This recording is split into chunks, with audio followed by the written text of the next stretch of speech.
enjoyed listening to very thoughtful insights on all global issues. I'm Sharon Palvia, professor from Long Island University.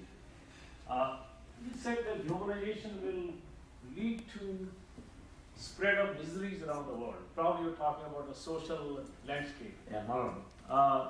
But I have a different take on globalization. Globalization will lead to spread of economic prosperity all around the world.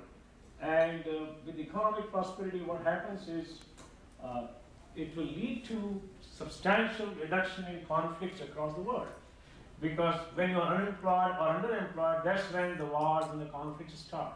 And look at what will happen among the national governments. National governments will start reducing their defense budget tremendously and probably use those budget and those financial resources on economic prosperity throughout the world.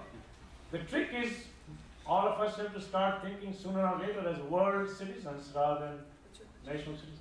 So my question is, globalization should help not in the spread of miseries, but probably it will help in economic prosperity and prosperity all around. Yeah, but what I said was something different. I said globalization, we should attempt to see that it's made as economically harmonious as possible. And greed should not have a place in the economic pursuit. And that while doing that, you should also see that globalization becomes socially tolerable, because you can always have impoverishment of the labor force in a country, because there is a relentless pursuit for lower costs as part of globalization. And for example, the demand for child labor in India has vastly increased because of the globalization. Now that's not something that we want. So I'm not against globalization. I certainly think globalization is inevitable, because the communication technology, the internet, so on, have now made it impossible for reversal and going back to the old autarkic systems. But having said that, we need therefore to see that the globalization is done in such a way that it becomes economically harmonious, it becomes socially more tolerable and morally adequate. And there are dangers in all that aspects. After all, take this hot money which is wrecking economies all over the world. We need some regulation to see that hot money doesn't travel the way it does. There ought to be some restrictions placed on that. Similarly, this new instruments like securitized mortgages and so on, if they start coming, the kind of financial crisis you are seeing in the United States today, without any new financial reforms, will be repeated all over the world.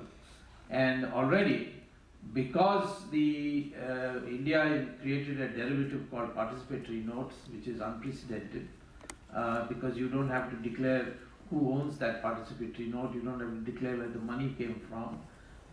It's almost as good as currency. It's obviously created for enabling politicians with the unaccounted money within the country to send out the money on Hawala and then earn in the stock market on that by bringing it back as participatory notes. Now, in the last 3 weeks, $60 billion have just disappeared from India.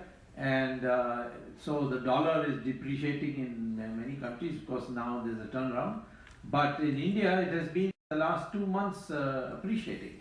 It's one of the few countries where the dollar has been appreciating. So I'm not talking in terms of banning anything, stopping anything. I'm talking in terms of regulation, which is a part and parcel of competitive market economy. I think one of the there's a difference between we desire something, that we are all the same, there shouldn't be these boundaries and there should be, humanity, fairness and all that.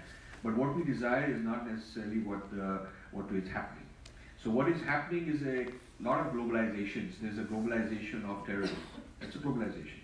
There's a globalization of AIDS. The virus is globalizing. It can travel more than it could. That's what I mean by morally adequate. Yeah. So there are many globalizations going on. There's a Christian evangelical globalization going on. So there's many kinds of globalizations. I think the way to think of globalization is to think of it as a new playing field in which many forces, competing forces, which were previously isolated, are now competing. Everyone wants to globalize. There is a globalized Mathur community meeting that happens once a year. They bring some 5,000–10,000 people. There's a Telugu globalization. So there's a Patel globalization. There's all kinds of globalization going on.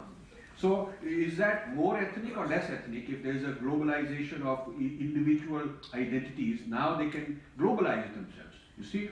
So I don't think it's doing away with identity. I think in the global era, you will also see more identities as a way of ganging together to compete for scarce resources with other people.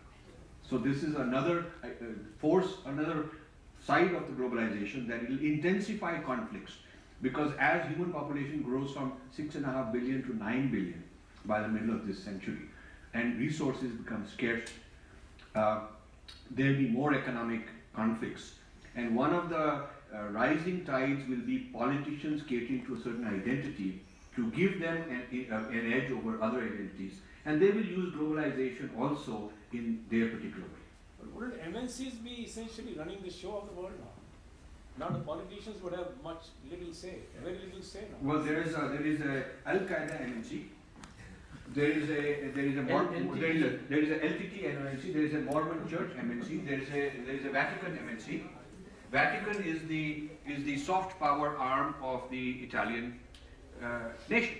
I mean, Rome is no longer a world power unless you see Vatican as their world power operation. Now it's even better than an MNC because, being religious, they don't have to file with the SEC their financial transparency. You cannot get the assets of the Vatican like you can of Pepsi Cola. You cannot find out where the money comes from, where it goes.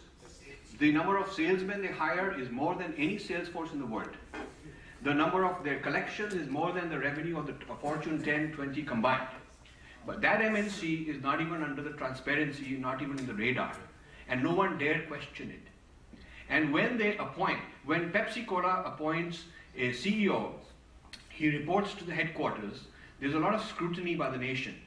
When a government, United States, appoints a consulate, there's a lot of scrutiny with respect to what that guy can do in that foreign country.